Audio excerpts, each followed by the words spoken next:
親講翻一下俾你知啊，小婉姐姐就係我公公同老公結咗婚6個月啊嘛，咁依家嘅話佢係即係想同我離婚咁話，所以咧我又係好愛佢嘅，所我又唔想離婚咯，即係當其時你唔想離婚？係當其時嘅話，我係為咗佢喺東莞嗰邊嗰間美容我知道，你都講咗啦，姐姐。係但係我唔知道你話我6個月即係點啊？喺6月份係咪？係喺6月份嗰陣時搞衛生嗰陣時啊嘛，搞衛生嗰陣時嘅話，唔係啊！你啱先話我都唔知道你牛頭不搭馬嘴喎，姐姐。咩6月份又俾你老公知道係咩問題？我哋結咗婚係大概6個月左右度，咁跟住嘅話就係無意之中6月份嗰日，即係第6月嗰陣時啊，6月份嗰陣時搞衛生，俾唔小心將佢前妻同埋佢個女嘅嗰個相抌咗落垃圾桶咁話，所以佢當其時嘅話就好嬲，話即係同我冷戰嘈交，話我係喺度佢咁咯。咁佢個前妻嘅話大概係6年嘅，我兼知道啊，且嘅話姐姐你語無倫次啊！你而家係啊，你而家係語無倫次啊！我就係太緊張嗰頭，我都唔知道要點樣講好啊，小婉姐姐。咁你連上嚟你要講清講楚先得噶，你不斷咁樣去重複，係唔係啊？你啱先你講到去你自己係乜鬼啊？你講到去話俾你老公識穿咗你假懷孕係咪？係。吓？係啊，即係我咁佢係點識穿你假懷孕噶？喂？係你個信號唔好，佢係點識穿你假懷孕噶？因為我有一次係剛剛嚟姨媽嗰陣時，我奶奶嘅話又急住抱孫啊嘛，所以佢一個唔小心就將呢個事情講咗出嚟。講咗出嚟嘅話，佢就話即係當我係喺度佢咯，講漏咗，然之後俾我我知道啦。咁即係話咧，你家婆都知道咧，你係假懷孕嘅。佢一開始係以為你真懷孕，後尾覺得後尾知道你係假懷孕，但係你幫你瞞住咗你嘅老公。係啊。啊，所以佢就同我同埋我家婆嘈咗一交，咁一直喺度冷戰啊嘛，直到上2個星期嗰陣時，我喺屋企搞衛生，即係我見到我老公將佢前妻同埋個女嘅嗰啲合照啊，擺喺我哋個床頭櫃度啊。你知唔知啊？小婉姐姐，其實我當其時嗰個心咧真係好唔舒服噶，所以我就將佢攞去掉咗咁啊。但係佢因為呢啲少少嘅事情，就即係要同我離婚咁話，所以小婉姐姐你話我點算好啊？我依家係佢老婆啊，佢仲將佢前妻個相擺喺我個床頭櫃度。係嘛？我咧其實我係理解佢講乜嘢嘅，但係我驚住直播間嘅人唔理解。你覺得咧呢啲係少少嘅事，但係咧你將呢啲嘢咧放喺個牆頭，佢唔應該係咪？所以你好窩火。係啊，聽唔聽得明啊？聽唔聽得明啊？所以你唔知點算，佢話要同你離婚係咪？係啊。你好啊，小四。Hello， 小圓姐姐。係大聲啲多啊，小四啊。Hello， 小圓姐姐。係點樣啊？我想問下嗰個姐姐，你老公家境係咪好搭水㗎？一般啦，但係因為我愛佢啊嘛。我覺得你係處心積慮咁樣去即係話想嫁俾你老公㗎咯。我同我老公係大學同學嚟㗎，舊時係大學同學嚟㗎。咁舊時係大學同學啫，咁你哋都冇咁大學同學就係代表有感情㗎啦。咁如果我哋即係兜兜彎彎一個圈都仲可以撞得翻喺埋一齊嘅話，點解唔係有緣咧？咁問題人哋之前結咗婚㗎喎，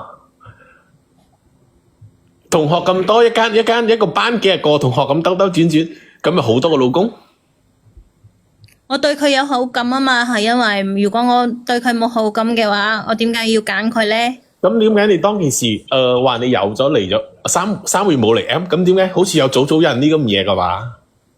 我家婆佢唔中意嗰個女人噶，而且佢對我好好咯。咁所以咪就係你處心積慮咯，知道你家婆唔中意嗰個女人。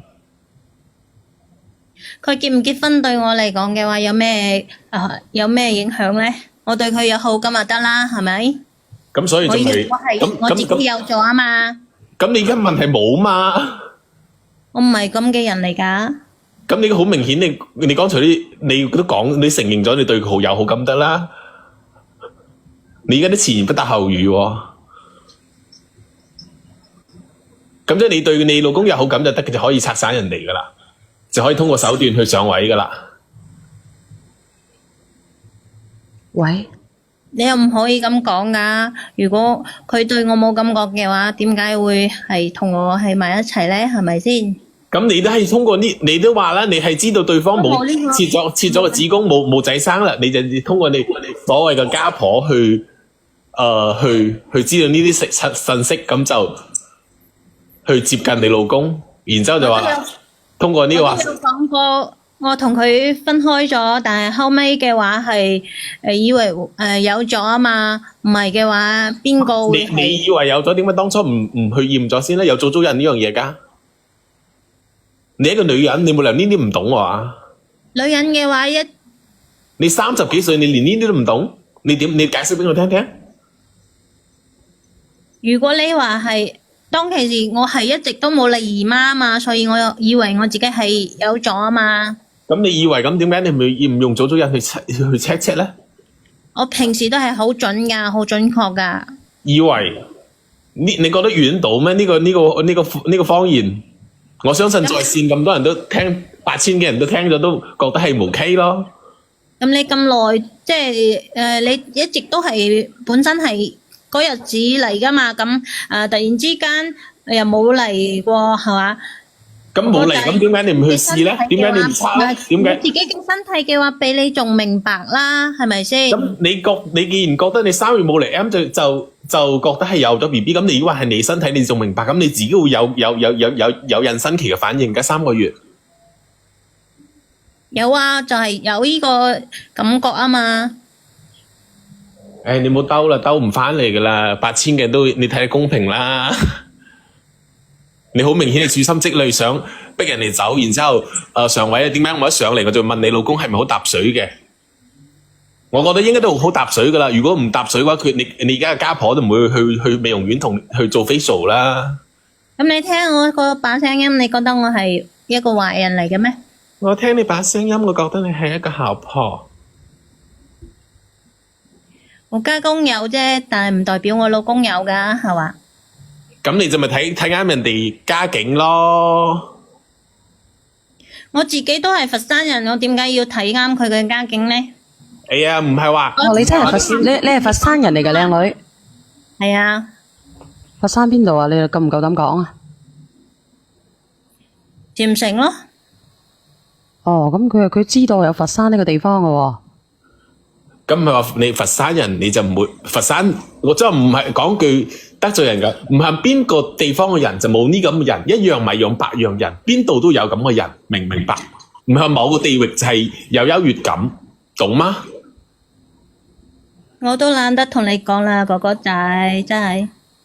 我老公係無名仔嚟咋，唔係話好有味啊只係嘛？兼且嘅話我都委屈死啊！咁你咁茂名，你咁茂名，度度有窮人，度度又有錢人，唔係話你唔好話冇搞到地域劃分，唔好覺得話你係佛山，你哋有優越感，人哋係茂名嘅話就低你一等。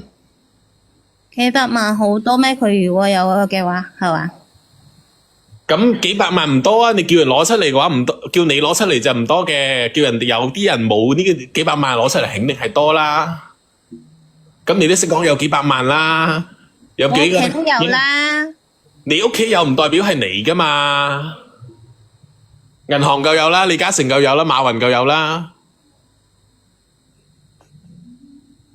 喂，有可能聽唔到啊。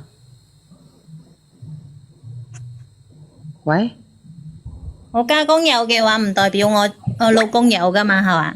咁你唔係睇啱佢家境嘅話，你都唔會通過啲手段去套路你老公啦。無非咁你睇啱你家公嘅家境啫。我都唔係睇佢哋嘅屋企個條件嚟嘅。咁你我家境，睇佢乜嘢？我自己屋企嘅家境都唔錯，咁你睇佢乜嘢啊？係我老公啊。即係搞笑，如果睇你老公，你老公咁愛你，當初又唔會攞佢老婆咧，攞你先啦。佢哋嘅話當其時都係屬於係屋企人咁嘛，咁我哋即係佢哋鄉下呢邊噶嘛，係嘛？咁你冇理人哋咩嘢？咁既然你我對著好明顯，你老公我家婆唔中意嗰個女人咯，點解係都要成日講佢？咁你點解要嫁俾你老公咧？唔嫁俾你家婆咧？咁你又當我老公係當其時嗰個眼盲咗，先至中意嗰個女人係啦。即係搞笑啦！如果你老公唔中意嗰個女人，你掉咗佢啲相嘅話，佢會發脾氣，就咁簡單。好明顯人哋係有感情基礎噶啦，你係冇感情基礎噶啦。咁你老公家婆咁中意你，揀咗我噶。咁你家婆咁中意你，做乜唔嫁俾你家公咧？同你家婆姊妹相稱咧？呢個小四，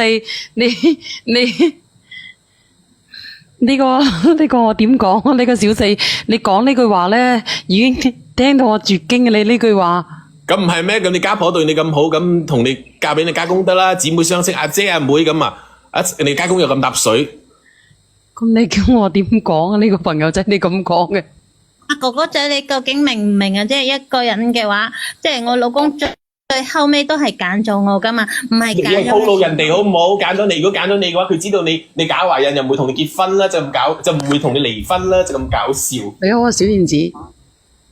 啊！你好，你好。等個姐姐講講先啦，等下面個姐姐。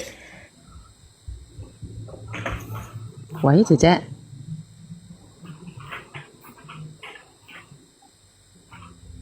喂，嗰個姐姐唔出聲嘅。小燕子。你唔通你家婆娶你咩？喂，我點解要我家婆娶我啫？佢唔係呢個姐姐仔啊？點解要你家婆娶你咧？問題係你樣樣都係你家婆，你有冇諗過你老公中唔中意你嘅咧？啲人都問到你啞口無言啊！其實，呢個小燕子聽唔到佢會講嘢啊？喂，我當其時我都講咗，我唔係假懷孕咯，只不過係即係點講咧？佢有一個延遲噶嘛，係嘛？我當其時都係我唔知道噶呢個。但係咁你話佢中意你啊？即係你話佢我你聽唔到㗎嘛你佢之前嗰個時候唔得啊！小燕子，你講嘢講唔清楚啊！小燕子，小燕子啊！哦，得唔得？得唔得？啊，你而家講，你繼續講聽唔清啊，你有咩疑問啊？你講講啊！而家聽唔聽到？聽到啊！你講啊！係。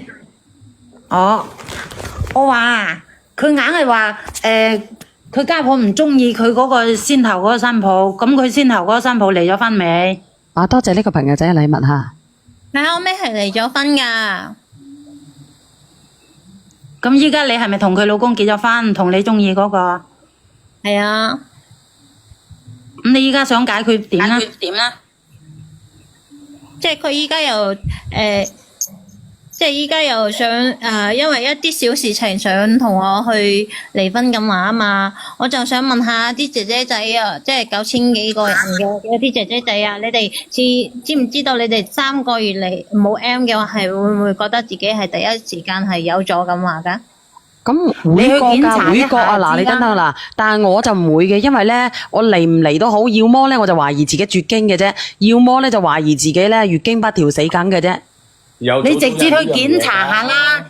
不過有一種原因就係有啲因為我以前有個同事都試過，佢某一種激素比較乜嘢啊？雄性佢係冇激素啊，話人或者係啲乜嘢啊，內分泌失調咧都會導致嘅姐姐，就好似我哋之前咁樣。係啊你聽我講，有個40幾歲嘅姐姐，佢嫁咗俾一個好年輕嘅男人，點不知咧傾下傾下咧，以為自己有咗 BB，走去檢查咧，原來咧自己係絕咗經嘅，係咪？但係有啲錯誤就係佢某一種激素啊，佢驗咗係話佢有咗，但係實際上係冇嘅。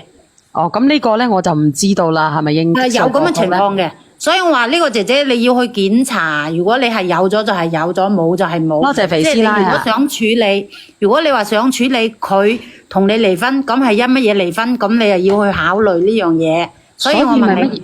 啊，就係你講因為我上2個星期搞衞生嗰陣時，唔小心將佢前妻同埋佢個女嗰個相啊掉咗啦，當垃圾咁掉咗咯，咁好所以明顯就嘈咗一交係咯。好明顯，你老公人家對人家同前妻有感情基礎，你係冇感情基礎，知道你要係搞壞人嘅話，你想撇開你啦，你仲想點兜啫？即係人哋講明啦，你覺得係唔係啊？啊嗱，你問下小燕子啊，同埋問下直播間嘅朋友仔啊，即係話呢個男人咧對佢嘅前妻仲有感情嘅，佢愛佢嘅前妻。係啊。你所以其實你根本都唔值得留喺度啊！你硬係單方面嘅冇用㗎，你明唔明啊？你盞浪費自己時間。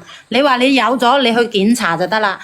即係你如果你想唔離婚嘅，你就睇下你同你老公嘅感情去到邊一度。即係如果你想挽回，佢哋通過就手段去上位嘅，係冇感情可言。依家我哋都係結咗婚咁話，冇理由再咁結咗婚係可以㗎呢個係事實，但係你結咗婚呢個係事實，但係當初就唔知點解你老公就即係會同你結婚，即係你而家就係要搞清楚你同你老公到底有冇感情嘅存在，因為佢而家對佢前妻都仲有感情喺呢度。如果佢老婆係唔係因為切咗個子宮，唔係話你話懷咗孕嘅話，佢老公你依家老公壓根唔會娶你，可以咁講。關鍵嘅話係老人家嘅話，都係希望自己個仔會生個孫仔俾佢哋噶啦，係嘛？咁呢呢個係老人家啊嘛，阿少四啱先咪講咗啦咩？呢個係老人家，但係你要明白呢個男人中唔中意你先得㗎，你要為佢生都要呢個男人中意你。我依家都冇錯，我點解有可能去離婚咁話？錯嘅咁你老公唔要係我你，咁到你唔嚟嘅咩？真係搞笑啦！你佢唔中意你，佢想要你，佢要你嚟，你都冇辦法㗎喎。佢單方面提出，你吹一條脹啊？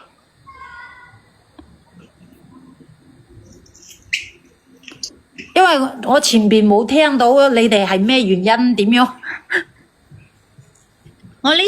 我之前嗰次係擺咗烏龍啫，你哋依家係嚟勸我離婚啊？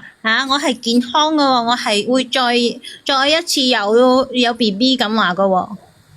唔係你健康大晒嘅問題，你好有心計一定要係嚟嘅，好唔好啊勸我離婚咩？你係去挑撥人哋家庭，係整散人哋之後自己上位，好唔好啊？你呢咁行為唔覺得可恥嘅咩？咁你哋係咪依家係喺度勸我離婚啊？我係嚟求助噶，我唔係話叫你哋嚟。咁你想點解決？我亦都冇挑撥佢哋啊，係咪勸先唔？勸呢個係你老公嘅決定，我亦都勸唔到喐你，我亦都勸唔喐你老公，就咁簡單。等天安排。你而家想點解決就係、想同想同你嘅老公和好如初，想點樣可以同個老公相處好啲？係啊，佢老公入邊心已經有條刺啦，已經覺得佢係用心計、用手段去搞到佢離婚㗎。你而家冇同人講用噶，話冇用噶。呢個小四咧，其實咧呢個評論員好犀利嘅，其實佢懂得好多啊。下邊因為呢個名我唔知道輝嘅係邊個？你前邊係點樣係手段去結婚嘅？呢個我冇聽到。我覺得佢講嘢好假，點解自相矛盾。第一，點解會覺得好假？人哋未離婚，你就係家婆入手啦。第二，你話你啱先一開始講你月經係一直好正常嘅，但係點解你3個月冇嚟，你從嚟冇去驗冇去求證過你自己有冇大肚？你點解唔？呢個3個月冇嚟嘅話，我係問你哋有冇試過？第一反應係咪覺得自己有咗？你唔使講試唔試，你冇嚟月經第一時間反應，你應該。正常女人，如果月經唔嚟，冇話我，假如我嚟講啊，我推遲3日我都要買支驗孕棒翻嚟驗。點解你連驗都唔驗你就覺得自己肯定自己有咗呢？呢個嘅話，我都係有去諮詢過啊嘛，亦都係好問過啊嘛，兼且你去問係冇用㗎，你係冇去求證過先。你連自己都唔確定自己有冇中招嘅情況，你就去同你嗰個咪係家婆嘅 auntie 講，同埋你嗰個所謂嘅情人講。嗰時你咪結婚啊嘛，你仲係阿三啊嘛。再加上我好奇，佢老婆又冇得。我淨係知道我自己個胸係當其時係好脹咁嘅，係嘛？你突然之間有荷爾蒙激素脹都正常啦，姐姐。再加上你呢啲你自己，你連你自己都未有把握嘅事，點解你會同人哋講呢？仲要同係呢件事嘅主人講呢？姐姐你仲你姐姐你聽聽想維護我自己嘅婚姻，我唔我係知道啊想聽你哋講我呢啲咁嘅嘢。佢剛才講咗一句係佢老你哋喺度講呢啲咁嘅嘢，話過我知，同埋唔係想話咁多嘢啊！我哋上嚟唔係話同你講呢啲咩嘢，我係想話俾你知。呢位匿名姐姐聽我講句，呢位匿名姐姐聽我講句，佢剛剛上嚟嘅時候佢講過，佢老公同佢嗰個前妻離咗婚，第2日佢哋就領證啦。你話搞唔搞笑啊？經唔經典啊？佢呢個領唔領證，因為家婆知道佢有咗，肯定佢有同嗰個家婆講佢有咗男仔嘅，人哋抱孫心切，如果冇可能咁快離咁快結嘅。再加上你識講，你教衞生唔小心掉咗人哋嘅合照喎，嗰啲合照係咪本嚟就係垃圾桶啊？你唔通你掉垃圾你唔睇下入邊係咩嘢嘅？你家下掉咗就係相，你未掉，假如嗰個係金呢？錢呢？咁點解決啊？我唔信你係唔小心啊！你個講出嚟係冇人信噶嘛？喂，姐姐，但係我依家係佢個老婆，我將佢同佢前妻嗰個相嘅話掉咗嘅話唔啱咩？唔通一直要擺喺我哋個床頭位度嗎？你掉你依家你係正宮，你掉係正常，我理解得到。但係你係唔經過你，即係你話晒佢係嗰張相入邊都係有佢一份噶，有佢女噶。就算你唔要，你掉嗰隻老人嘅相，係咪人哋有知情權先？點解你要解釋話唔小心啊？你睇到唔舒服，你唔可以同佢講嘅咩？要留住佢個前妻同埋佢個女嗰個相喺度啊，仲要放喺我哋個床頭櫃度咁啊？咁你睇唔順，你掉落床下底咪睇唔到，你擲住佢添啊，慢慢擲住佢添啊，做咩要丟啊？咁你可唔可以接受到啊？如果你老公將你前妻嗰個相同埋個女個相放喺如果係我接受唔到啊，但係我唔會直接掉咁蠢咯。我夾我揾張床擲住佢嘅，得唔得啊？信你咁大度咯。咁你睇唔到佢都係佢係心入邊噶，你見到你擲大佢，到時你老公問咗咩啲相丟係嗰頂，你起碼話唔小心跌落去啊，講過去啊。家人問到你啲相喺邊，你直頭講掉，仲要講唔小心解決唔到，咁唔小心已經唔小心。所以唔係話我係單純嗰頭冇咩心計咯，係嘛？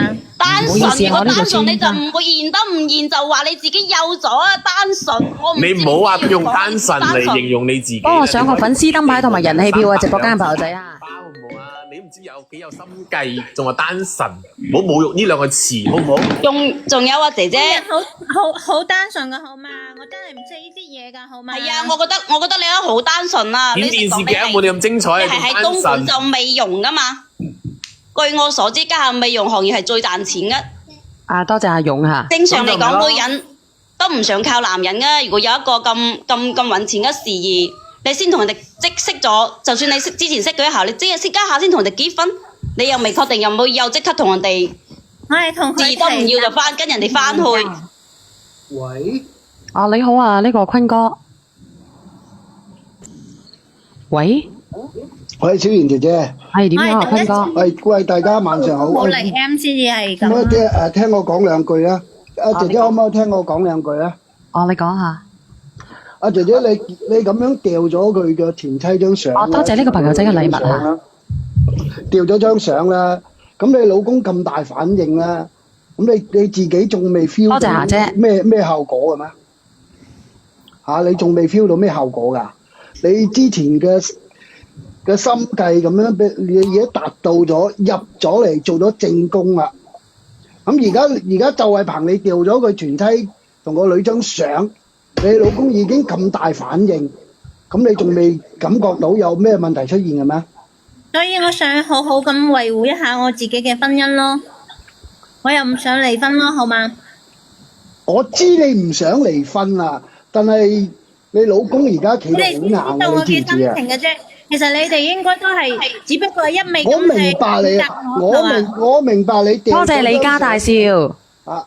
雖然你講得係牛頭不對馬嘴嚇，一開始又講話唔小心，又咩根本上就你特登去掉張相嘅，好老實講係你篤眼篤鼻見到張相，篤眼篤鼻我就係掉咗佢，就誰不知你老公有咁大嘅反應，唔見到張相，俾你掉咗張相有咁大嘅反應，咁你已經感覺到有問題出現㗎指責我喎。啦，都冇人理解到。唔係指責你，係我係只不過係想到底點樣做先至可以維持到我自己呢段婚姻咁話，維護好我自己呢我段咪就係話你掉咗張相，你老公已經有咁大反應啦，咁你仲未知道你老公愛邊個嘅咩？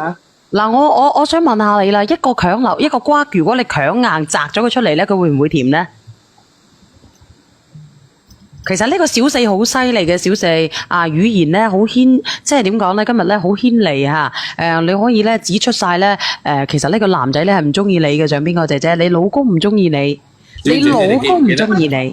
娟姐姐，你記唔記得我之前鬧嗰個家婆嗰個就係我啦？我只係嗰時候匿咗名啫。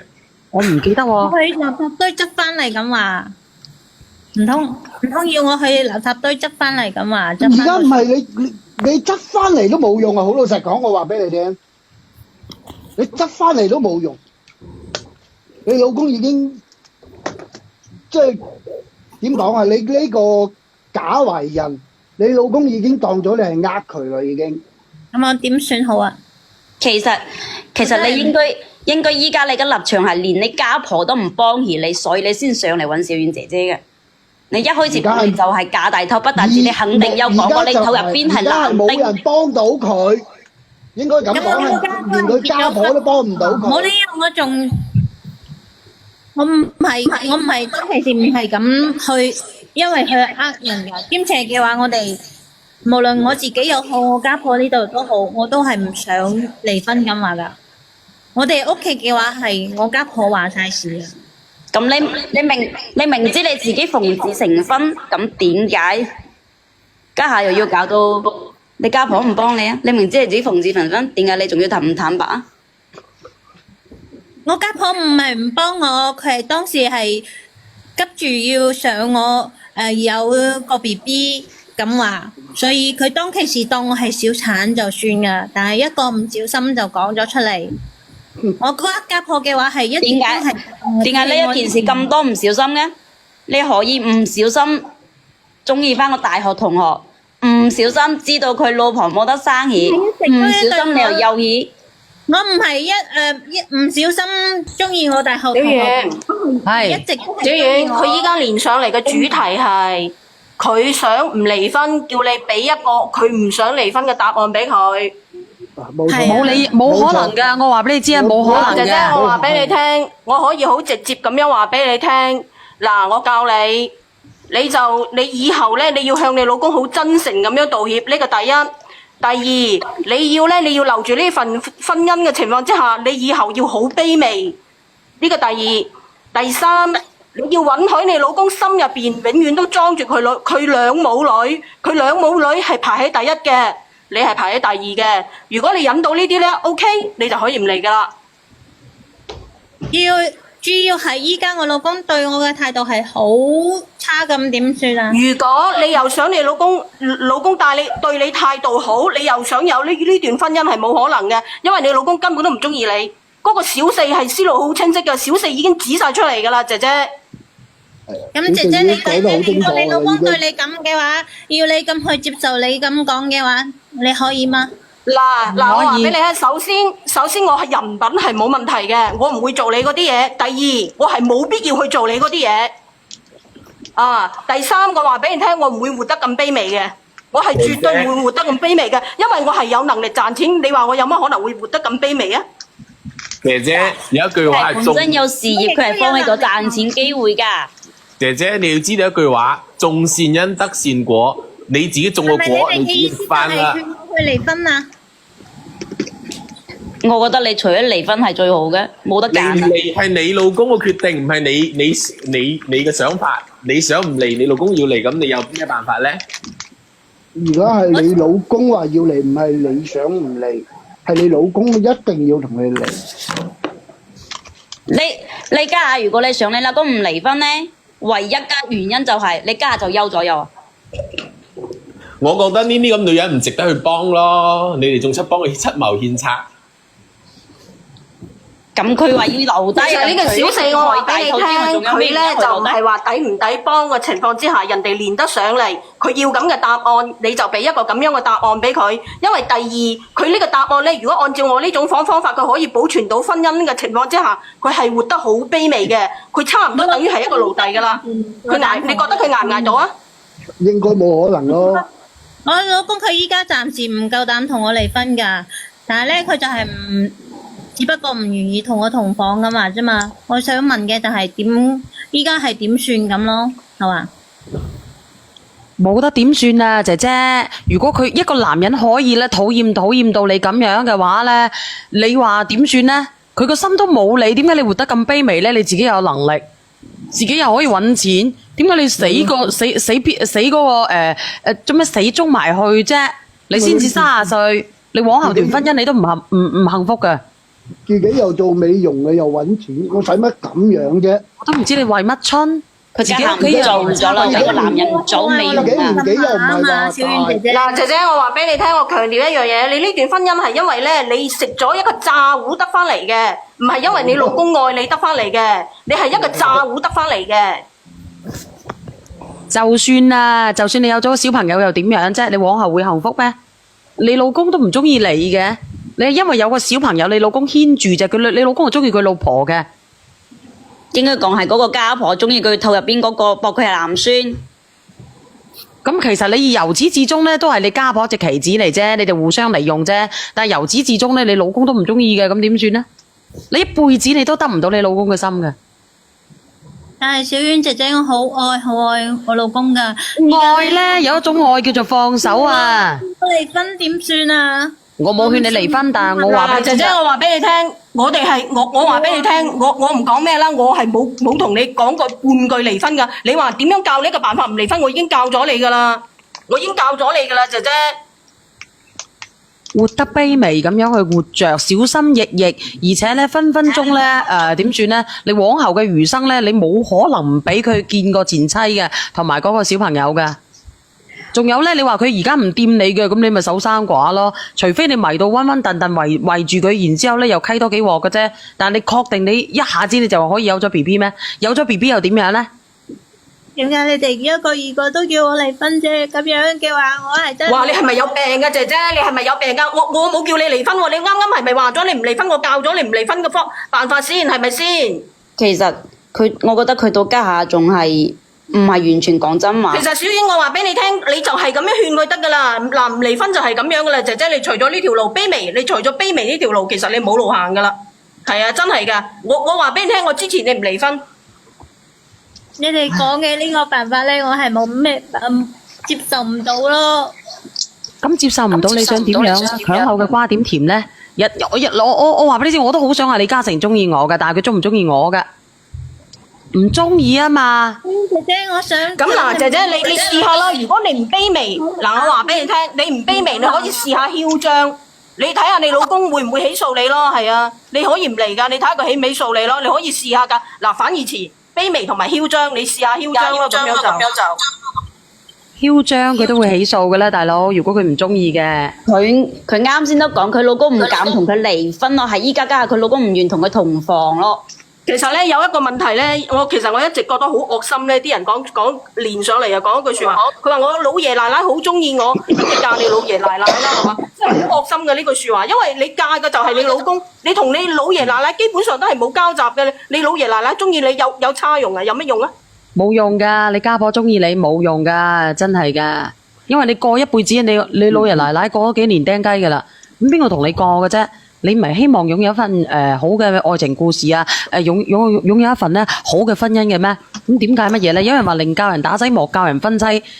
咁你咧，如果係你，你會點算咧？呢個講呢句説話嘅話，你叫佢連佢上嚟啦。佢叫咩名啊？你叫佢有冇教過先？冇人教佢離婚喎。呢度依家咁耐，我聽到都冇人教佢離婚喎，未有。多謝阿咪咪，其實好煩嘅，有好多人咧喺呢個直播間嗰度咧，不斷咁樣去道德綁架你。佢覺得咧，你一定要指條明路，一定要捆住幾個人，你先可以幸福咁活着。其實佢兩個根本佢就唔啱嘅，佢兩個。佢喺度夾硬咧就鎖住佢老公。小賢，我啱啱都已經講咗啦，佢呢段婚姻係因為詐糊得翻嚟嘅，並不是因為佢老公中意佢而得翻嚟嘅。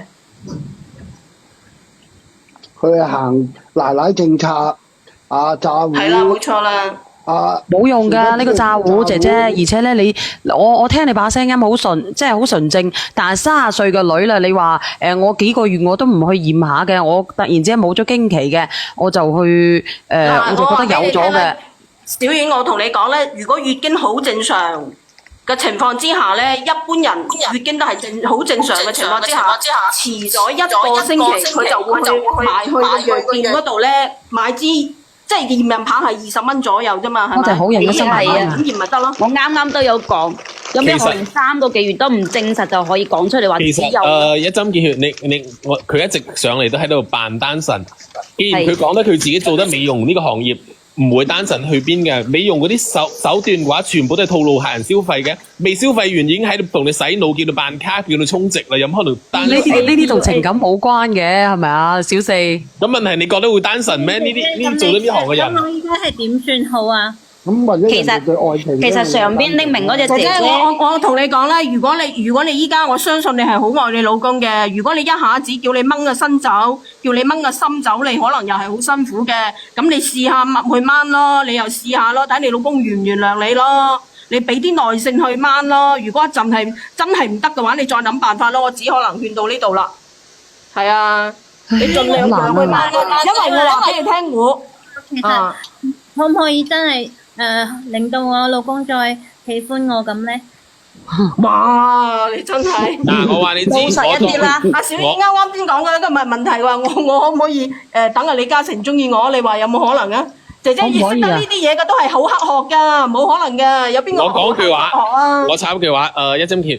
如果我係你老公嘅話，我唔會選擇你，因為我原本一個幸福3口之家，我點解唔會從我老婆同我女一齊幸福落去咧？要選擇同你一齊咧？你問題你而家係冇 BB 困喺身嘅，我可以隨時隨地踢你妻都得，就咁簡單。仲有一個問題就係咧，如果你冇小朋友嘅，你一樣要走喺呢頭家。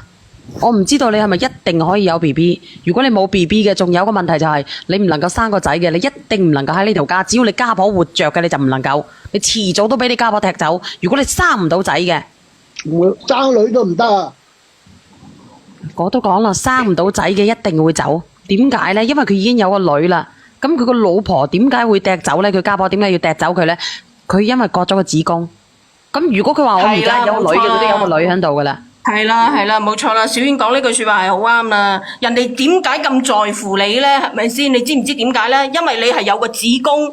之前佢嗰個老婆咧係割走咗子宮，咪將佢掃地出門啦。點解人哋嘅家婆中意你，咪貪你有個子宮咯？仲貪得其他嘢咩？你諗下。但係你有子宮，人哋都有子宮嘅喎，係除咗你嗰個前妻割咗子宮啫喎，出邊啲女人冇一個割走過嘅喎。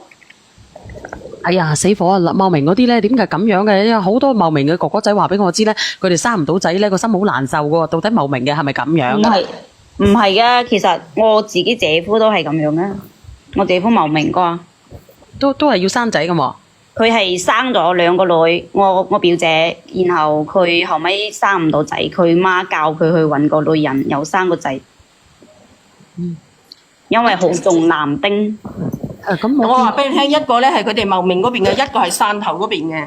係啊，好似有王偉繼承咁。我話俾你聽咧，我同你講啊，小雨，如果我生唔到仔啊，仲慘過好似嗰啲學嗰句普通話話齋，被挖了他家祖墳一樣嘅。所以佢啱先話佢自己有咗 BB， 跟住人哋前腳嚟，佢後腳就結，所以我覺得佢肯定有同嗰個家婆講，佢係懷咗男丁先會結得咁快。如果唔係人哋，如果又怕佢話而家係女嘅，有咩咁快嚟啊？個男嘅會同意咩？肯定係講咗男仔嘅話，再話佢自己又呃咗佢。琴日哦，唔係，離婚，佢嗰陣時候個零月啫，今日已經領證佢嗰陣時候個零月睇唔到係男仔女仔嘅。香港大把有得驗啦。可以㗎，呢個一針見血。詐糊嚟㗎，嗰個佢根本都冇懷，點樣驗咧？佢都佢就係冇懷，所以佢要呃佢哋話佢自己休咗，仲有休咗男仔。點解實質係你哋要男仔諗到。我咁有心機啫？我邊有係咁嘅心機嘅女仔嚟嘅啫？係唔係？問題係呢度1萬人都覺得你係咯。你冇咁有心計，你會人哋講佢。係啊，其實講話心唔心計呢樣嘢，真係費事講啦。係啊，姐姐，如果嗱，姐姐我同你講，姐姐我又同你講，其實咧即係雖然你做錯咗，但係我哋都希望你好嘅。我話俾你聽啦，你雖然做錯咗。但係咧，我同你講，你依家咧，如果你嘅心係真係掹翻出嚟，你掹唔到嘅情況之下咧，你就即係等呢段感情，你咪同佢相處住先咯。咁跟住如果可以嘅就繼續落去，如果唔可以嘅，你快啲扯啦。我家婆話我生仔生女都中意㗎，你哋個個都喺度咁講。你信唔信先？你信唔信先？如果你信嘅，你就信佢咯。如果佢生仔生女咁中意，你就唔會有上位嘅機會啦，姐姐。你就冇得上位啦！如果生仔生女都個家婆中意，人哋之前都生咗有個女啦，咪就你係再想有個仔啫嘛。佢落咗去啦，佢都唔夠膽面對，真係嘅。佢到依家都冇講真話，全部前言前言不搭後語。係啊，仲有好多嘢佢自己呃緊自己。係啊。咁你冇辦法㗎，咁佢自己都我冇叫人哋離婚啊，有好多死佬咧喺度咧。其實小婉佢講佢所有嘢講都係假話，但係佢講一句説話應該係真嘅，佢好中意佢老公。冇錯，包括咧佢話佢唔小心啊，佢其實佢自己都知道佢自己好想上位嘅。我覺得佢老公係好因大為如果佢唔中意佢老公嘅話，佢唔堅持嘅，佢扯㗎啦，因為太委屈啦。我都覺得太委屈啦，點解要咁卑微咁活着咧？係咪啊？好似呢個一針見血話齋，點解我要咁卑微咁活着咧？我自己又有能力，我又唔差2蚊，係咪？冇錯。如果係我唔知幾瀟灑咯，傻佬嚟嘅。放你哋落去嚇，整首歌俾你聽聽啊！一首《都市夜歸人》。